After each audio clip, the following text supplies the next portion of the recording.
Hey everybody, Friday, October 5th. We had the jobs report this morning, and once again, yes, I have to tell you, once again, my forecast was right on the money. Yesterday, the consensus going into the number today was 185,000 in the payroll number.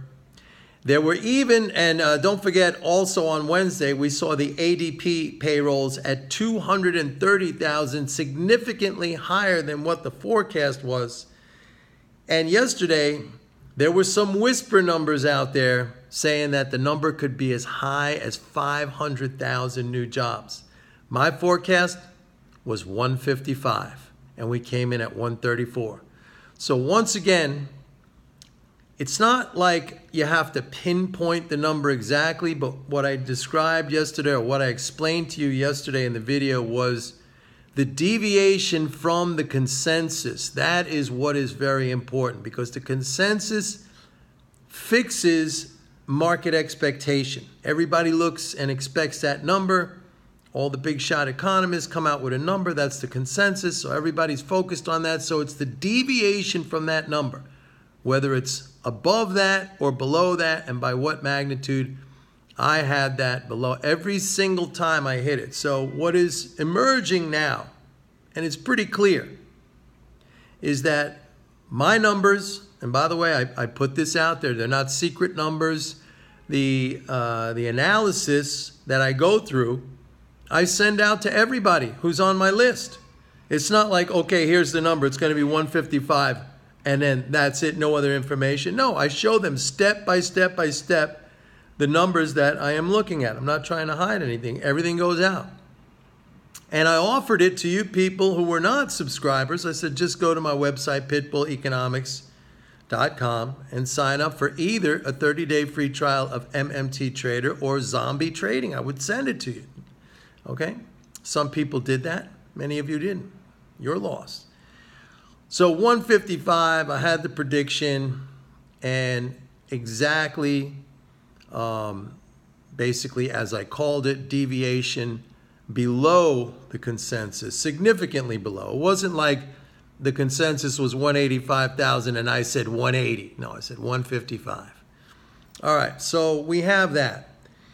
Oil. Some of you have been asking me about oil. Well, my subscribers know that last week, when the EIA Weekly Petroleum Status Report came out, I said, this is a weak report. There were elements in that report that were starting to show weakness. Okay, all the product deficit, the year-over-year deficit in gasoline and distillates, those have been erased.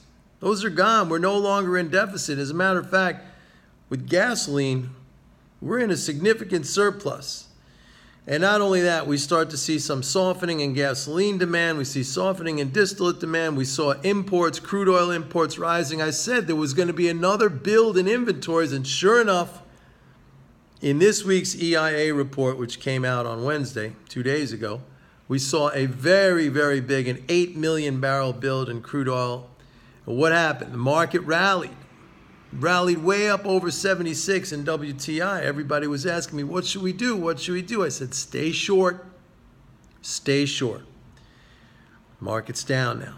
Other factors have come into the picture. We found out this week that there was an agreement made between Russia and Saudi Arabia back in September to raise output in October and November. So that's coming, all right?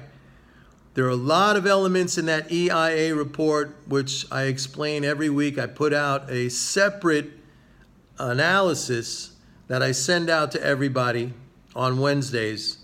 Again, if you're a subscriber of MMT Trader, you get that, which show things within that report. And again, it's not about inventories. A lot of the zombies out there and people who think they're smart, they wait for that inventory number. They see inventories up or inventories down. They jump in reflexively, thinking they know what they're doing. There's so much information in that report.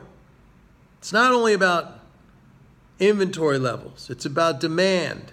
It's about imports. It's about exports. Exports are now a huge part of the equation for oil pricing, particularly with the U.S., because export of petroleum is a relatively new phenomenon. I mean, it's only been happening for the last few years. So that is a major, major factor that has to be looked at. Anyway, I synthesize all that, I send it out. So I called the top in the oil market. And by the way, we have basically been playing the long side of the oil market since January 2016 when it hit, $26 a barrel. So we rode it all the way up here to 74 and basically, and this is not, I don't think this is some sort of ultimate top, but this could be a significant top for a while just because you've got that OPEC, you've got that Saudi and Russia agreement, you've got factors within the United States market now that are looking a little soft. So we have that. That went out. The bond market situation, I've been talking about that in videos now for a number of days. That was a call. That was my principal theme. Going back to December 2015, a reversal in monetary policy. I said that's an easy call to make. All right, you're dealing with one factor there. It's kind of, it's funny to me because I read all the very smart people, right, quote unquote, oh, the interest rates are going to do this and that because, the economy's this and we see some inflation here or lack of inflation here. We think that's the time.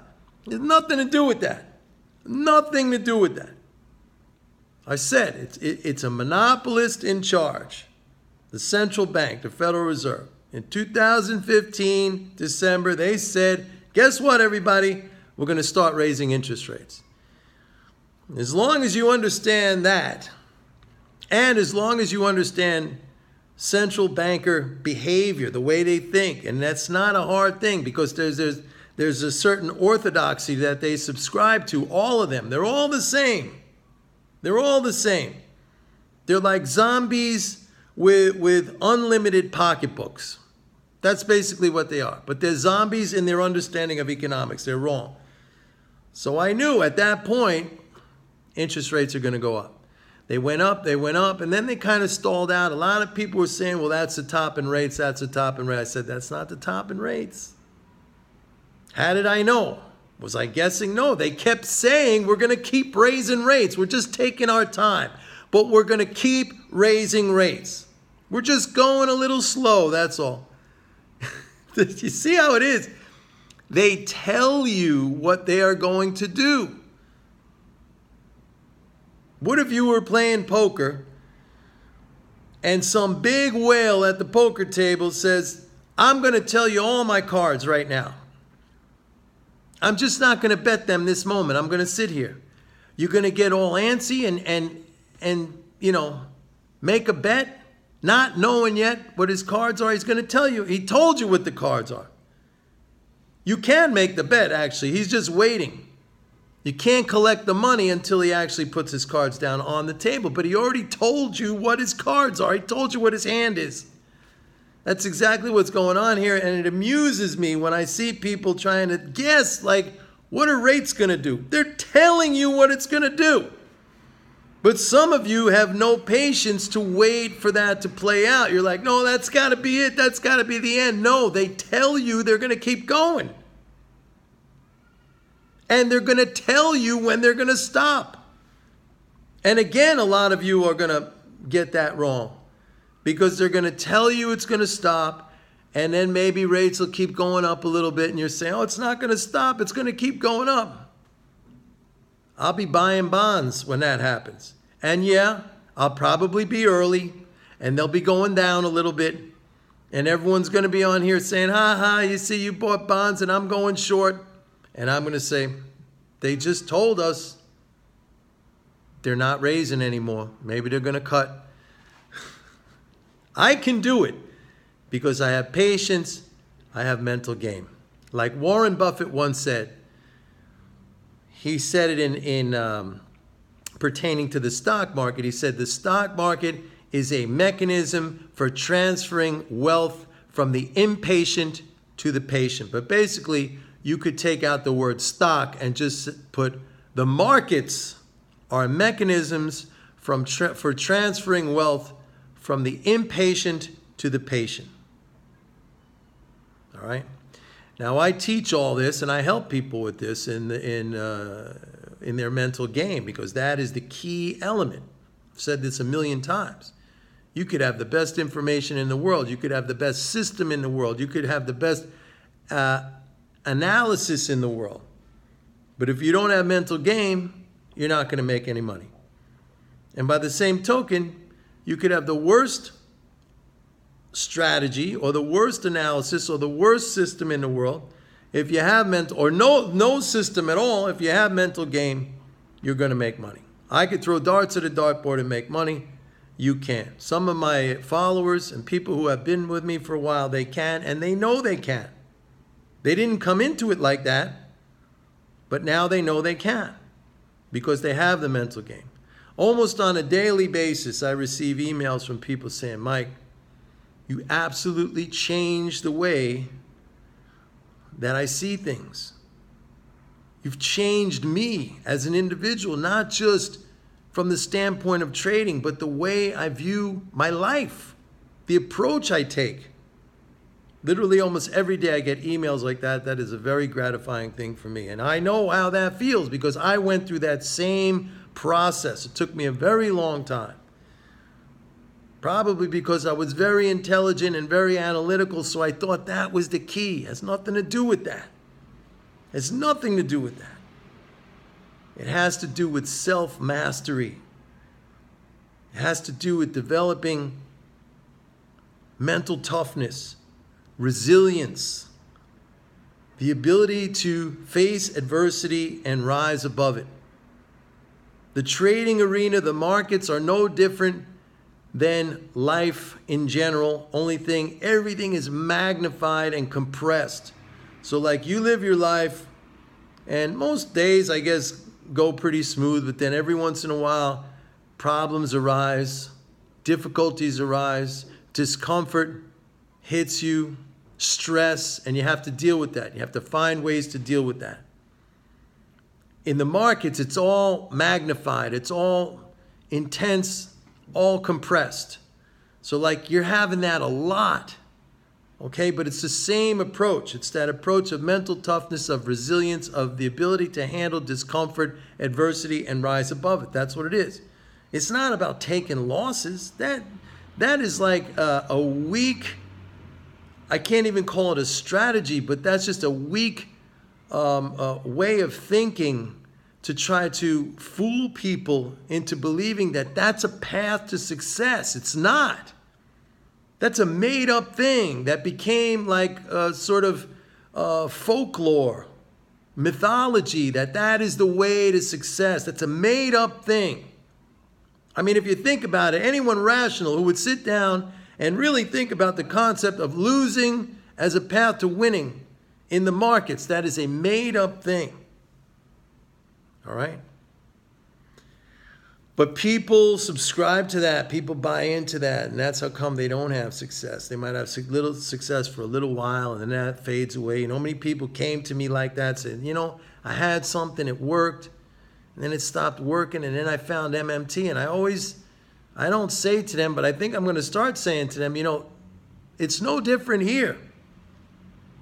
The MMT is a wonderful understanding, and if you are coming into the program to expand your knowledge base and to really understand the truth of how the monetary system functions, that's great that you want to learn MMT. But if you think that alone is going to take you to where you go as a trader, that's wrong, because that, and I'll say this about my own thing that I talk about and I support, which is MMT, that's the system fairy too.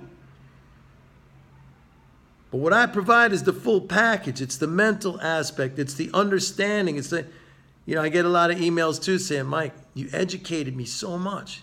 You explained so much. I had no idea about all this stuff. So knowledge and understanding is a great thing. You got to know how to use it. And that comes back to being able to, handle yourself. Being capable as a person, not just from the standpoint of what you need to do, but more importantly, how you need to think. How you need to think. That's very important. So everything is working out.